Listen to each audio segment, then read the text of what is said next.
Hello, good afternoon, Ghana. My name is Aldo Moro. It's a pleasure coming your way. It's a beautiful Friday morning, and I want to say that good afternoon, Ghana. Today is going to be doing something quite different, and this afternoon we're going to be looking at some two powerful books that have been authored by a man whose name is a household name. It's Pastor Anthony SELORM DZADRA. He is my guest on Good Afternoon Ghana today. He has two very important, two very, very insightful books that you don't want to miss a conversation about. It's actually Giving Grace, Releasing the Power of Wealth. That's one of the books.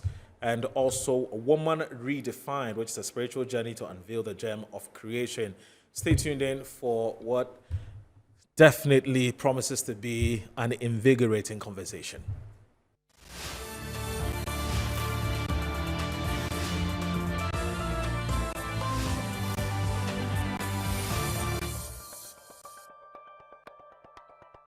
All right, welcome back. This is Good Afternoon Ghana on Metro Television. This afternoon, as I did promise when we started the show, is that I'm going to be talking to a man whose name has made waves in this country. He's perhaps one of the most sought after marriage counselors. He's a man of God. He's a pastor. He's also an author. He's also a man. He's an economist. He's a lawyer. Well, not a lawyer yet, but he studied law to some extent, in the first degree. And so he's a man of many things. It's quite exciting sometimes when we're talking to people who are doing the work of God, but at the same time, they're deploying their expertise in their various fields of endeavor. And so this afternoon, the man who is here has actually authored two books. Now, the books, one has to do with what he calls the Giving Grace. Now, Giving Grace, and it says Releasing the Power for Wealth. Okay, and then you also have Woman Redefined. How have we defined our women? For which reason, Pastor Tony says we ought to redefine our women. What is that redefinition? We ought to know about all of that. So he's called Anthony SELORM DZADRA, who is a best-selling author of Giving Grace. He's joined us this afternoon on Good Afternoon Ghana. We're doing something quite different today. It's not usually usual politics and so on. Pastor Tony, as he's affectionately called, good afternoon, sir. Thanks for joining us on Good Afternoon Ghana. It's a pleasure having you, sir. I didn't know you were that, to be honest with you, I didn't know you were that popular. Yes, until I think it must have been yesterday or 2 days ago when, word was out there, the flyers that we had actually produced was everywhere. And I kept getting a lot of calls and said, oh, you're going to be interviewing this man. And three things actually defined what people think of you. That one, you're very supportive, you're very kind, and the other saying that you are, or there's a third one. You're a great leader. You're a doer. You know what I'm saying? So I'm like, okay, I should be happy to have you. So we have two books, but let's start with this one. So Giving Grace. Now, Giving Grace, when I was looking at the book, I was flipping through.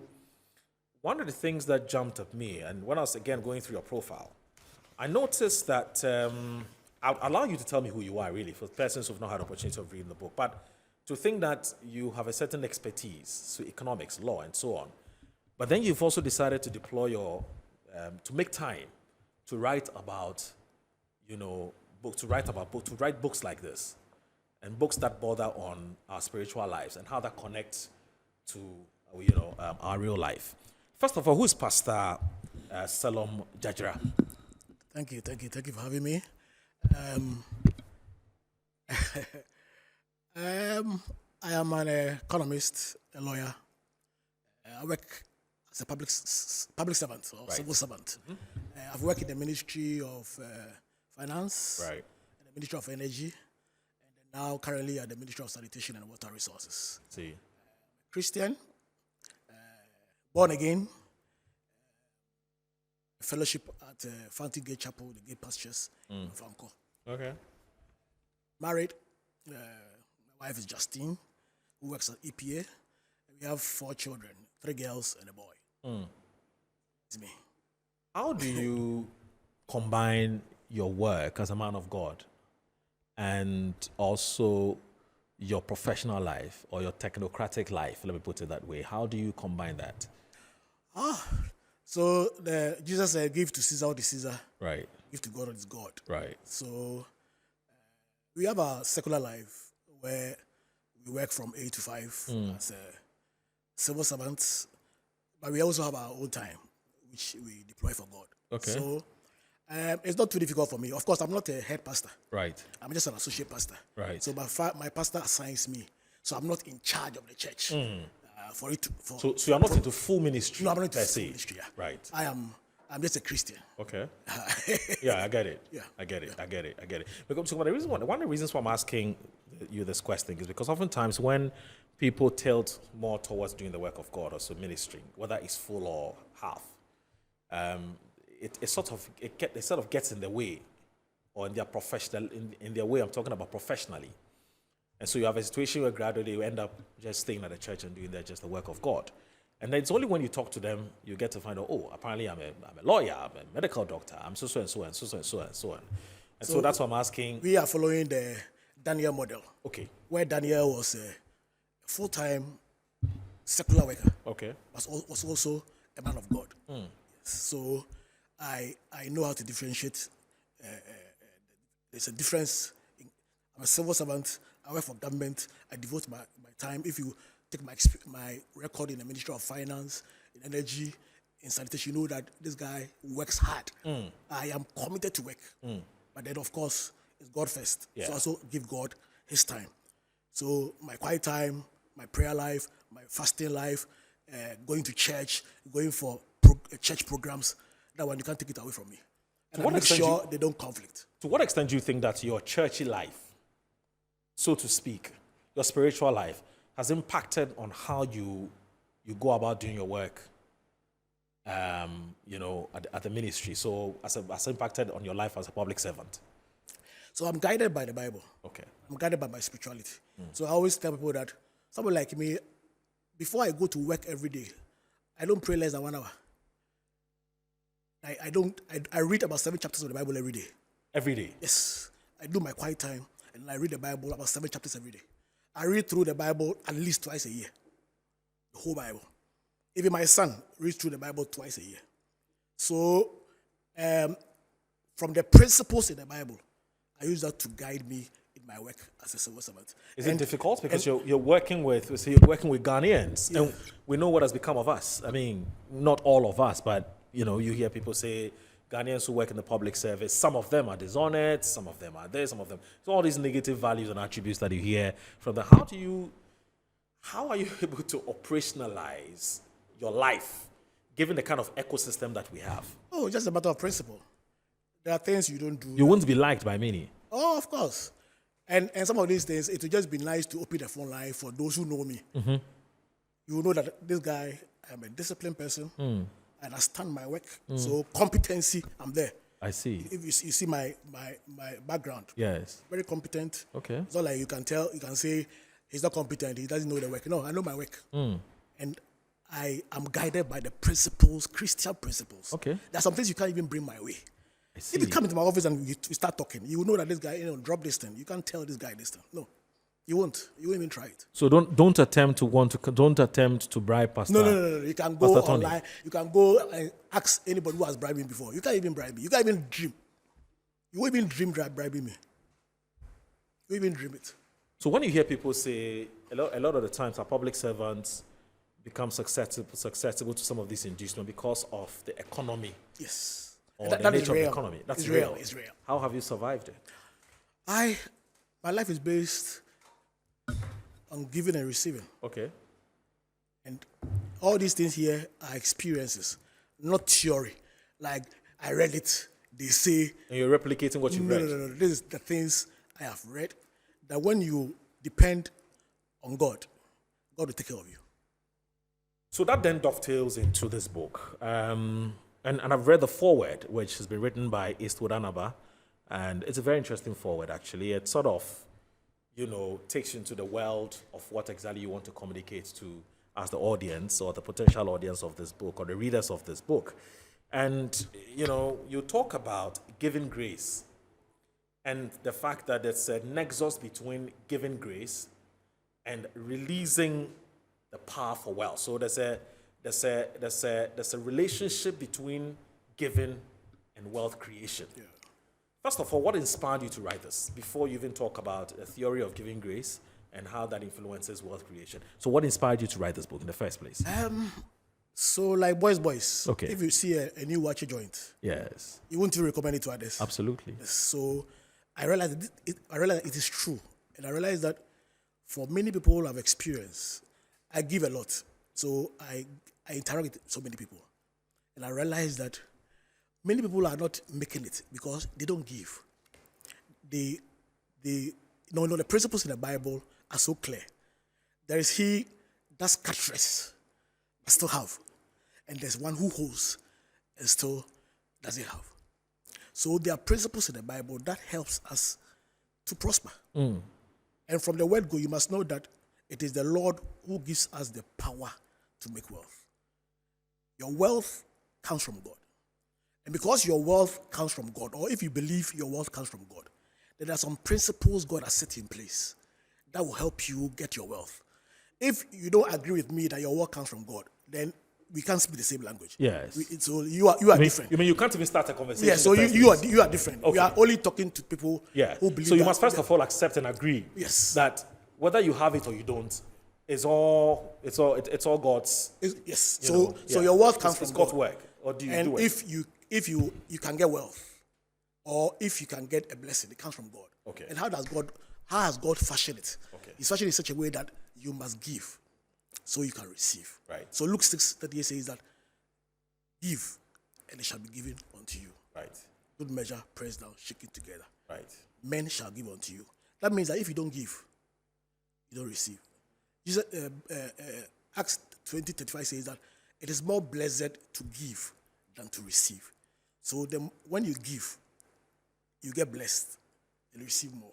But when you are just a receiver, you don't let go, you have a problem. So this book is a product of what started as a boys talk, based on your own experiences. And so you decided to catalog your own experiences backed by the principles in the Bible. Yeah. And so you're talking to us about what you've done, which has worked for you. And so you're saying that it should be able to work for everybody because there's actually a law and the principles backing it. It's not just your opinion. Simple. I see. So when we say giving grace, what's that? So it's not easy to give. It's actually expensive to give. I think it's natural. We want to hold on to it. Yes. It's like you give something to a child, you say, give it back to me. So, no. Yes. Nobody lies, give it out. Yeah. Because when you give, it reduces what you have. True. Yeah. So nobody lies giving. But it's a grace that I think God has given everybody. And but God must even give everybody. Because if you don't get that grace, then you can't give. And because you can't give, you can't be blessed. So it's a grace that God has. So just like the parable of the talent, everybody got a talent. The two parables, one of them is called the parable of the talent, the other one is called the parable of the pounds. The talent, one person is giving 5, another person is giving 2, another person is giving 1. The parable of the pounds, everybody is giving 1 pound. Now, so everybody gets a talent. The same way, everybody gets a grace. What you use your grace for will determine how far you can go in life. So, the grace is the ability to give. And I'm saying that everybody has been given that ability to give. I can even say that you are rather wired to give. Anybody who resists giving, you are rather, it's like a car is supposed to speed. Yeah. You're just stepping on the brake. Or let's say you put the gear on you put it on the first gear or second gear, and yes, your leg is on the brake. On the brake. On the brake pedal. Yes. So that one takes more effort because the Yes. car is trying to move Yes. and you wear out the brakes. Yes. So the same way, naturally, God has wired us to be givers. Okay.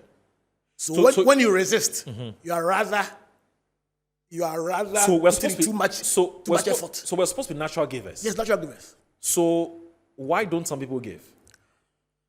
Like I said, the economic problems, challenges. Yes. And some of us are misers. Some of us don't just want to give. Some of them are wicked. Some of us, there are so many reasons. So hold on.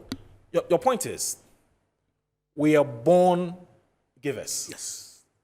However, some have found a way of sitting on that natural talent, so to speak, that God has given us. Sometimes out of we're suppressing it. Sometimes out of ignorance. One is out of ignorance, and you're saying that also, but sometimes out of experience in the past, where some say, I have been good to people, they have exploited me, they have betrayed me, they have stabbed me in the back, and so Papa Anyeshia, one is Anyeshia.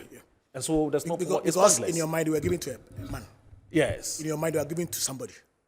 Yes, but I'm giving to a man. No, I'm giving to God. How? It's God. I'm giving to God. Oh, the man came to me and said he wants help. I've given the man, I'm giving to God. Yeah, but the principle is that when I give, I'm giving to God. God gave me the resources. So I'm parting some of those resources to somebody else. So the Bible says that when you give to the poor, you are giving to God. God will repay you. Well, I see. That's how I see it. And that is what the Bible says. So when I'm giving to you, the repayment doesn't come from you. So I can't be disappointed when you don't come back to me. I don't need anything from you. So you're telling me that... So you're not giving because you're expecting something returned? No. But in your book, you talk about the law of giving and receiving. Yes. Right? Yes. In fact, that's at the very beginning of the book. Yes. You were trying to establish... So that's 101. Yes, 101. Yes. But when you get to graduate level, conclusion, I change it. Oh yeah, that's true. But I haven't gotten the graduation level because I was reading up to a certain point, and then I mean, it's very. I like the way you've written the book. Yes. It's very captivating. Yes. And when you start, you don't want to stop reading. Yes. So I'm a operator because I want you to give. Okay.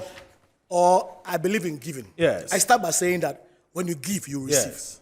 That one is sure, because Jesus has promised it, that when you give, you receive. There's no two ways about that. But when we go on and we talk about other giving to the poor, giving to the widows, there are so many people you give to. Giving to the poor, are you expecting something from the poor? Giving to the needy, are you expecting something from the needy? Giving to the widow, are you expecting something from the widow? Giving to the stranger, are you expecting something from the stranger? No. You are expecting something from God, not from those people. That is okay. So that's why you established the premise from the beginning. Yes. That let all of us agree on the principle of God gives and takes. Yes. Now, if you believe that God gives and takes, then you won't be angry with somebody when you give and the person doesn't give something in return, because you're not giving to him in person. Yes. Even though there's a human being in front of you, Yes. but you're giving it to God. And expect whatever you want from God and not from that human being. Yes. So so when you started, I thought you were going to say that I'm giving to God, he's not giving back to me. I thought that's what you were going to say. We're going to get there. You talked about from primary to tertiary. So we're going to get there. I thought the person was that's why I'm giving up. So what's the point? I was actually going to get there. But I'm starting from, you have just taught me to start from from the fundamentals, from 101. So we've established what giving grace is. Yeah. And you're saying that it is important for us to connect giving grace to the releasing the power for wealth. What are you saying? So, when you go into the book, there are so many types of giving. Yes, that's true. You've given different types of giving, tithes and so on. Yes. So when you come to tithes, especially when you start from tithes, you establish a covenant relationship. Between you and God. Right. When you're a tither. Right. Now, so all of them have different blessings.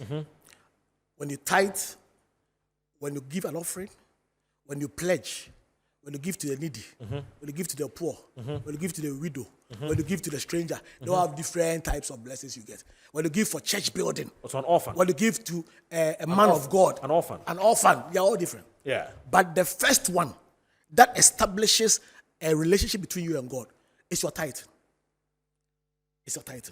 Now, one basic philosophy, when you watch what God does with the world, is that God doesn't expect you to spend everything that is given to you. True. Yeah. He's not. So you may break it down as economics that, I'll use some for utilities, I'll use some for this. You can break it down like that. Yes. But what I'm trying to say is that when you finish breaking it down to the things you want to use on yourself, there's a part that must go out. Okay. The first part that must go out is your tithe. You give back to God. You know, in our traditional setting, Yes. when people get food, they pour some on there. They pour. Yeah, they say they're giving it to ancestors. Yes. Yes. They give. In fact, in fact, they even say when the food pours on the floor, they say, "Oh no, leave it. It's ancestors who want it, so let's give it to them." But others intentionally. Yeah, pour it on the floor. Yes, Yeah. because they think that yes, you have this food, but you can't eat all. Yes. Yes. So the same way, when God created the earth, 6 days, 7 days, Yes. He said one day is Sabbath, Okay. it's rest. Yes. So you can work for 6 days. 7 days is for me. Right. Don't do anything. Okay. When He gave everything to Adam and Eve in the Garden of Eden, He said, but for this tree, don't touch it. I've given you everything, but not this one. The same way, when God gave the Israelites, told the Israelites that yes, you can have all the children you can have, but the firstborn is for me. So every point in time, God takes a part of a whole. The same principle. When God gives you money, He doesn't expect you to spend all the money on yourself. On yourself. The same way when a farmer gets harvest, he doesn't spend all the harvest. He leaves some for what? As a seed, so he can continue production. So you don't say it is my money, so I choose to spend it however I wish to. Yes. So in the book I say that no matter how wealthy you are, if you continue spending, we will say your capital. Your capital. Yes. I say your tithe. Yes. If you continue spending it, your wealth will not pass on to the next generation. It won't. It will dissipate. Really? Yeah. But naturally, even your capital, if you continue spending your capital, won't it finish? Well, it will. Yes. So you have this business, you get profit, Metro TV, you get profit this year, then you blow it, happy. The next year, you use whatever is left to continue, you blow the capital, within the next 10 years, you still have money to continue. No, it won't be there. Yes. Yeah. So the same way, as a matter of principle, if you continue squandering your tithes or squandering the part that must go back to God. And when I say go back to God, I'm talking about your tithes, talking about giving to the poor, talking about giving to the needy. Every time when you get something, income, you must think about your tithes, your offering, the poor, especially the poor. I spend so much time with the poor, especially the poor. But I earn meager salary. How do I take care of the poor? Me too, I'm poor. You're not poor. Well, I mean, do you get the point I'm making? I get what I say. Because we think that you must be rich To give. No. The widow. But Kwame Ahe. But do you know that thing that you have, Yes. as compared to somebody else, it is riches. In fact, you put it here. Somebody needs only 5 cities. Oh. You have 100 cities. Yes. Somebody needs only 5 cities. Somebody needs only 1 city. You say lacking, it's very interesting. You say lacking is a virtue, and it's no excuse to remain without it. Yeah. There are others who have the virtue you need, and you receive from them. Everyone's life has been influenced by another in one way or the other. Some people's ways of life, including the way they speak, walk, and talk, have been changed by merely admiring and imitating people they look up to. In the same way, admiring and following people who operate giving grace will gradually have the virtue rubbed off on you and transform us into givers. So you're saying that you don't get stuck there, move. Yeah. Okay, that's fine. So, but please continue with the point you're making. Yeah. So I'll say that you don't need to have a lot. Mm-hmm. And I remember my mother didn't have so much, but my mother will always give. Cheerful giver. And it's rubbed on me. You must not be a millionaire before you can give. You can have 10 CDs, but somebody needs only 1 CD. You can take 3 of your children to school comfortably. It's a school fees that is challenging, but somebody just needs something for the children to eat that day. You say you can help. At every point in time, we can help somebody. We can. But the other principles that must guide not the fact that you're giving, but also how you give. I mean, because we have to be careful not to create a certain impression. If I have 1,000 Ghana cedis, give everything out. No. Just because people are coming to you for help. Even if it's 10 Of course you cedis, can't. 20 cedis, Yeah. you can't. So you're saying that, my point is there a threshold?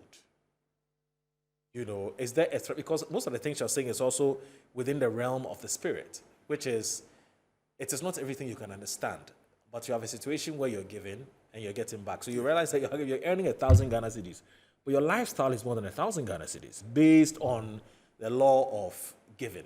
You know, so I don't know whether when we are having conversations within the realm of spirit, we can have something like a threshold.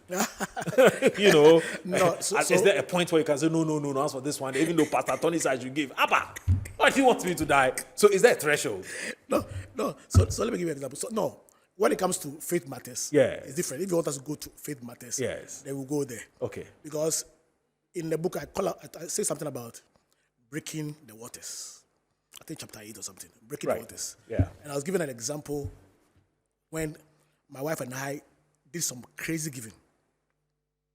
That is the faith giving, where our savings. You give your savings out? Yes, Why? because the church needed money. We were buying a plot of land, and Prophet Nanase, I don't know whether you know him. Prophet Nanase came to our church to raise funds, and then that time, old Ghana city, he said we should bring 50 million. Yes. Which is about 5,000 now. Now, yes. Yes. And we were telling ourselves that we have not done anything crazy for God before. Isn't it time to also do something crazy? Why? God sent his son, Jesus Christ, to come and die for us. That was crazy. We were sinners, but Jesus Christ came to die for us. So can't we also sacrifice? So that time, we had only 70 million as savings. We are both public servants. Our whole life, we were saving small. We took that money, 50 million, 5,000. I went to give. And in the book, I said, if you know what happened to me or what happened to us after that donation. Hi. After that offering. Yes. I can't even describe it. Doors were open. When I say doors, opportunities. I can't even explain what happened to us. Then you are there, you are on this committee, you are traveling, per diem, this and that. Within whatever, in a short time, we couldn't even remember that sacrifice again. So that is there. So you can do those kind of gifts. And I implore people to do that for God. But you can only give what you have. Peter and John said, silver and gold. I have none. Yeah, but such as we have. Yeah. So I say, start from such as you have. Right. Yes, start from such as you have. But just be open to help others. Don't ever say that mine is not enough. When Elijah got to the widow of Zarephath, the widow didn't have enough. But Elijah said, just still give me first. That's a very serious statement. You go and meet a widow who doesn't have money, who is poor, whose last meal is what she's preparing to eat with a child. Right. But the prophet says, give me first. And the Bible says that Elijah told him, when you obey me, your meal of flour and the oil will never finish. And it was true. It never got finished. Look, we have just in case you joined, we've just scratched surfaces as far as the book that is gotten everybody talking in town is concerned. I'm talking about Giving Grace, Releasing the Power for Wealth. It's interesting it's coming at a time where the economy is in a dire strait. But Pastor Tony says, regardless of the nature of the economy, you must learn to give no matter how small. But that's the paradox, isn't it? Difficult economic times, but we're being advised and to give. And that's what this book is actually essentially trying to teach us. Now, in case you just joined us, let me just say that we'll be opening the phone line, something we haven't done before, but for the purposes of this conversation, we intend to open the phone lines on 02, please put this down, 0245. Not now, though. You call us in 15 minutes. 0245 834 980. 0245 834 980. 0245-834-980. So the producer of the show, Josiah, will put up the call line on the screen so that those of you who would want to phone in and ask your questions, we'll be more than happy to hear from you. This is Good Afternoon, Ghana. My name is Audumoro. I'm hosting Pastor Anthony SELORM DZADRA, who is the author of Giving Grace, Releasing the Power for Wealth, and the other book, which is called Woman Redefined, A Spiritual Journey to Unveil the Gem of Creation. Now, I'm going to ask my final question on this before we get to this other book. But before then, are these the only two books you have to your credit for now? Yeah. Okay. And I'm sure there's more to come. Yes. Wow. This is just the beginning of many things to come. Many things to come. Wow. Wow. Okay, so here's the thing. So do you find it that these principles you have espoused in this book, most of whom are, not say most of them, but they are biblical, principles. Do you find them conflicting with the mainstream science, which is the economics of money? Right? I mean, you are an economist as well, which talks about you don't spend money anyhow. You have to have a plan for your money. You've got to have a budget for your money. So if you say allocate a certain percentage to helping the poor, absolutely nothing should make you spend more beyond that, because that's the economics of money. If you do beyond that, then we'll start talking about deficit and how to finance the deficit, etc., just like we do with the general economic situation. Now, how do you manage wanting to be the man who is abiding strictly by the science, mainstream science? Here I'm talking economics of money. And yet, there are more than enough scriptures or more than enough biblical principles that says, forget about the science of money, strictly speaking. Just give and you receive in abundant folds. How do you juggle between the two? Because you've been to school, you're a professor of science, professor of economics, you've learned the thing. Yeah. But you're also reading this book. How do you juggle between the two? Yeah, so I always say that when somebody like me speak, I'm not speaking out of ignorance. I have enough knowledge. Absolutely. I'm an economist. Absolutely. I work at the Ministry of Finance, so I know how to budget. Right. Yeah, so I believe in all those things. Right. But I think that the law of the Spirit is higher than all the other ones we're talking about. Yeah. So I will budget, like I said, of course, no matter how do you desire. If you don't have it, you don't have it. You cannot punch above your weight. Yeah, so if you don't have it, you can't do anything about it. True. Yes, so, but that is where the thing comes in.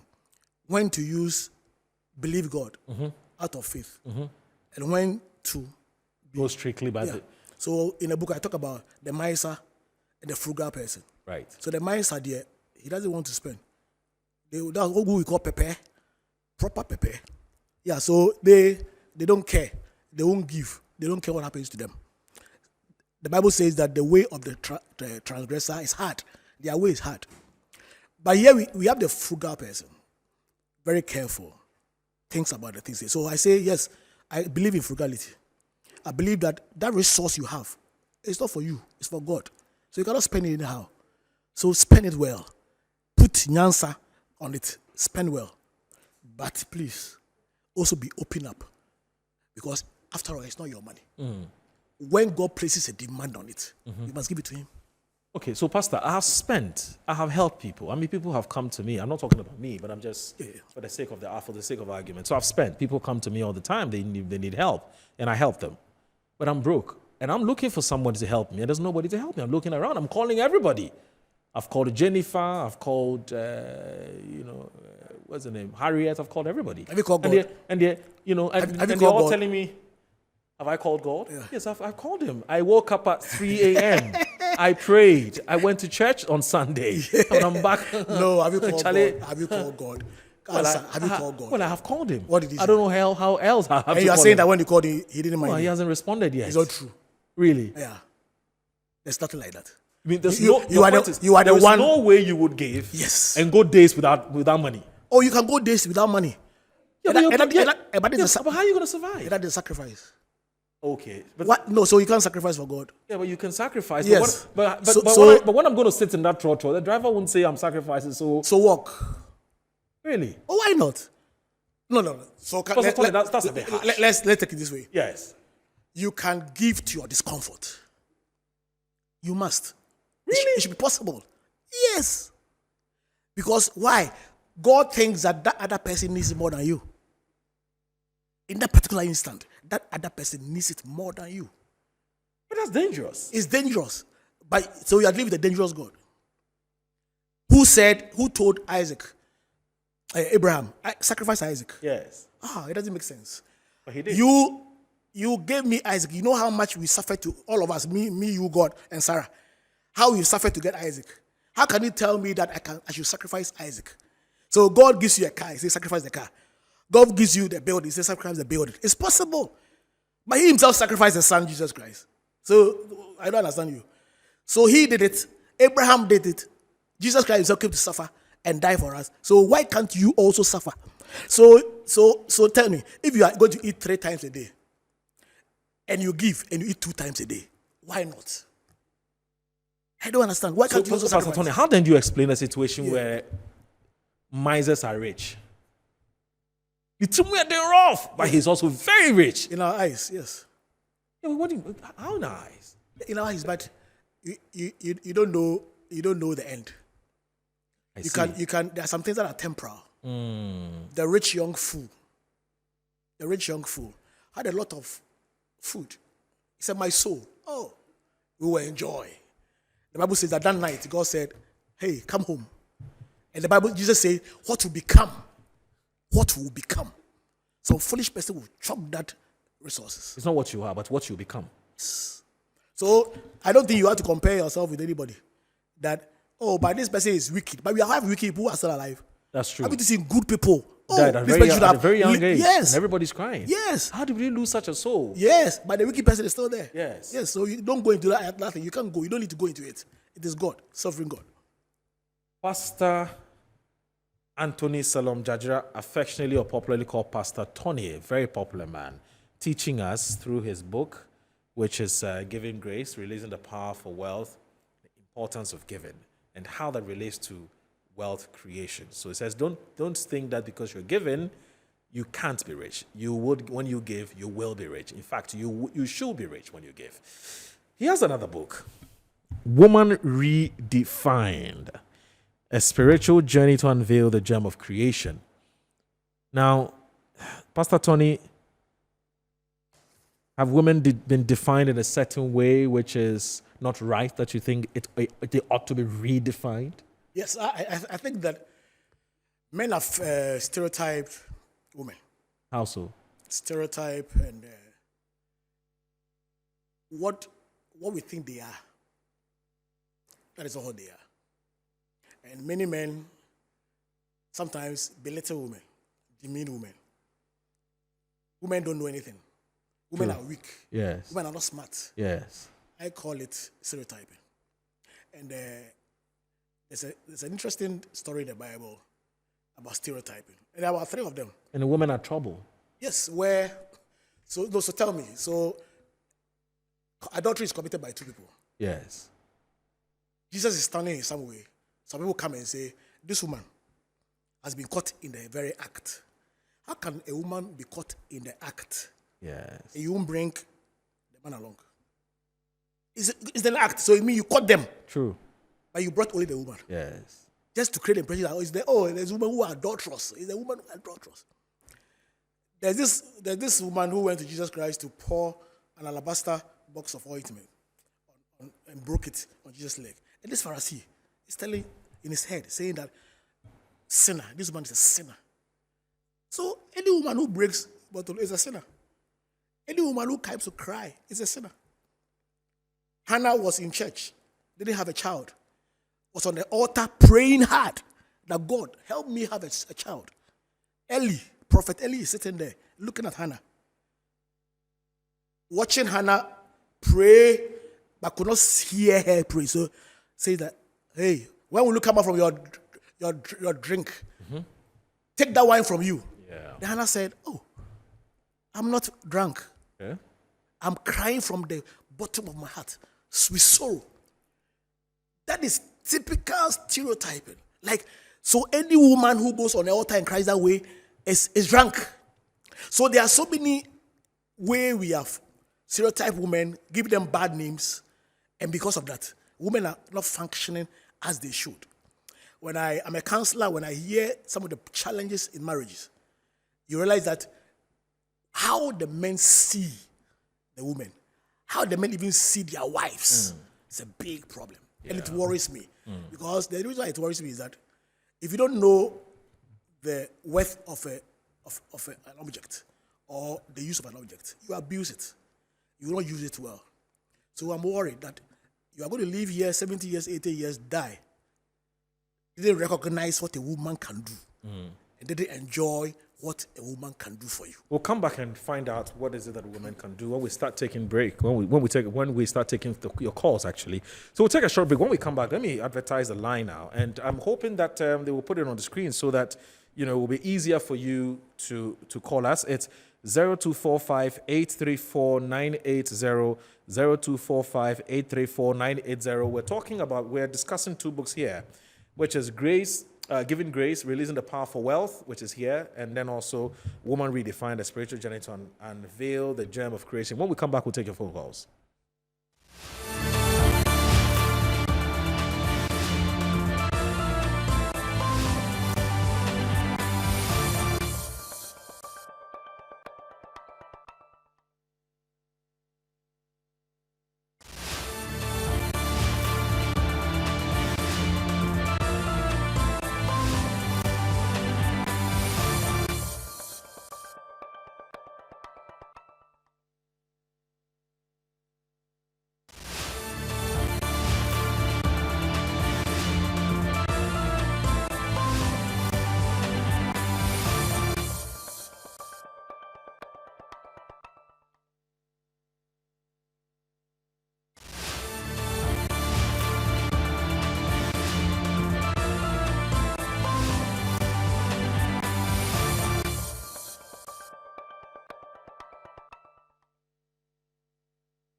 Ghana, good afternoon, Ghana. Today is hosting a very, very renowned, a very popular, a very powerful man of God. That's Anthony SELORM DZADRA, who's written two very, very, very insightful books with The Woman Redefined, A Spiritual Journey to Unveil the Gem of Creation, Giving Grace, Releasing the Power for Wealth. And we've been having a conversation about the principles surrounding the book. We're not necessarily we're not discussing the content of the book itself, because that's meant for you to read. So once we discuss it, you don't have any motivation to go and read the book. So yes, we'll tell you where to get the books. But it's 0245. Yes, you can see it on the screen. 0245-834-980. 0245-834-980. Please call us now. If you have any questions for Pastor Tony, as he's affectionately called, please feel free to call us now and ask your questions so that Pastor Tony would respond to those questions. You may have some clarity that you want to seek from some of the things that he has said. So 0245-834-980. So you talked about women redefined. You're saying that women have been stereotyped for a very long time. But some will also say, but those stereotypes have come about based on people's personal experiences. And so Kofi says, yes, I've experienced the same thing. Kwame says, I've experienced the same thing. Michael says, okay, so this is who they are. People say they're extremely jealous, and when they're extremely jealous, they can be very dangerous, and so on and so forth. Some even say they're trouble. If you want to live long, don't marry a woman. There's all kinds of things. And you say all of these are stereotypes. They are baseless. Yeah, no. So it's your understanding of the woman. Okay. And for some of them, I think it's where you are picking the issue from. Okay. So it's midstream. You married a person how many years? You didn't do what you should do. So you are midstream. You are complaining. Yes, you have turned her into something else already. But from the word go, if you have the right requisite knowledge about who a woman is and how you must take care of a woman, handle a woman. Sorry, I'm told to have Kosami on the line. Kosami is called us. Kosami, good afternoon. Assalamu alaikum, Kosami. Alaikum salam. How are you, boss? Oh, I'm fine. Belated happy birthday. Thank you very much. Kosami, what do you want to find out from Pastor Tony? Thank you very much. I think the program is very, very interesting. What I want to find out from Pastor Tony is the responsibility of our religious leaders. Okay. Okay. What I want to find out from Pastor Tony is responsibility of our religious leaders from home to our community to the church. Okay. What is the first responsibility of a Christian or of a religious person to tackle? Okay. Because we are living in a community that we have leaders that to be our mouthpiece if it comes to development of the community. But it seems we are only interested in developing the churches more than the community and the people we live with. Right. Because we see somebody, because they told him to come and give to God at the church. He left his children behind with hunger, but go to give to the church because he think giving to the church will give him opportunity to go to heaven. That's what I want to know from her. Okay. Thank you very much. Kusami, thank you very much. Kusami called us from Nima. We'll take three calls, I believe, because it's about 54, about 2 more calls, and then we can wrap it up. But I think it's actually a very important question. I think it has to do with the first topic, which is give, and the relationship between giving and wealth creation. And this perception and this talk about how when you go to most of the churches, or some of the churches, the pastor is filthy rich, his wife is filthy rich, and yet the congregants are wallowing in abject poverty. I mean, why that massive disconnect? Why isn't the pastor helping out as you would have done? Yes. So no, but to be sincere. Okay. Or to be fair to them. To be fair with everybody, mainly churches help. Really? My church, Fountain Gate Chapel. If you know what Reverend Institute is doing in Bogatanga, go to Bogatanga and see the number of people who are on scholarship, the number of widows who are being taken care of every month. Even our church in Accra here, the number of widows. We have a scholarship. We have a team who takes care of students in school. We pay their school fees. No, so some of these things when I hear that. So are you going to say that the Roman Catholic father has more money, the Presby priest, the Methodist priest? I think it's more to do with the charismatic church, isn't it? Yeah. So sometimes when people talk like that, I say, no, can you differentiate it? Are you saying that the Catholic priest is just in wallowing riches? Let me talk to Nana. Yeah, let me talk to Nana. Let me talk to Nana. Yeah, but there are some exceptions. Yes. Let me talk to Nana. Nana from Ministries. Nana, good afternoon. Good afternoon. Today I didn't know the man in question you are interviewing today is the man of God. Right. I have known him for a very long time, and I didn't know he has this in him. All that he's telling you is true about him. I'm at a different ministry. I'm not with him at the same ministry. Okay. But I've been with him in meetings, programs, and for the straightness, yes, time of coming to work, yes, I can say, because we have some meetings that when we go, he comes early before the time. I see. And he should just tell us where to get the books to buy, because now our reading has gone down. We want to read more and then get to know what Christ has for us. All right. Thank you. Right. Thank you very much, Nana. We can't take any more calls, unfortunately, because we ran out of time. But I'm sure that you just have a minute. You're just talking about, I was just saying that, just 1 minute. Let's discuss this within 1 minute. And then the next minute, you can tell us where to get the books. Yes, but I'm saying to you that there are some churches, we have friends who attend certain churches, and they'll tell you how they have been to the pastor several times for help. Sometimes to pay rent, sometimes to pay school fees, and so on. And the pastors don't help. And yet the pastors are living very luxurious lives. So I'm saying that if the same pastors are reading what the Bible is teaching, the world, and you've quoted a number of, principles in the Bible to back or to buttress the act of giving. So if they have read the same thing, why aren't they helping out? But like I said, they are outliers. Some of them are outliers. But I can show you most of the pastors you think have. It's people who gave them. Yeah, so but it's people who gave them. Nobody should deceive themselves that it is the church's money. Don't deceive yourself. How much goes into that church? Yeah, but if the utilities. No, but if you're a beneficiary of somebody's magnanimity, yes, or somebody's kindness, yes, you have just said the money is not meant for you. The pastors give. They do. Reverend Eastwood. Oh, Clement Anchaba. They give. All my pastors, every one of them, they give. Of course, I don't even know a pastor who doesn't give. Seriously, I don't know a pastor who doesn't give. Pastors give. They sacrifice. Most of the things you see is gifts. So please, it's gifts. It's not the church's money. It's not. It's not.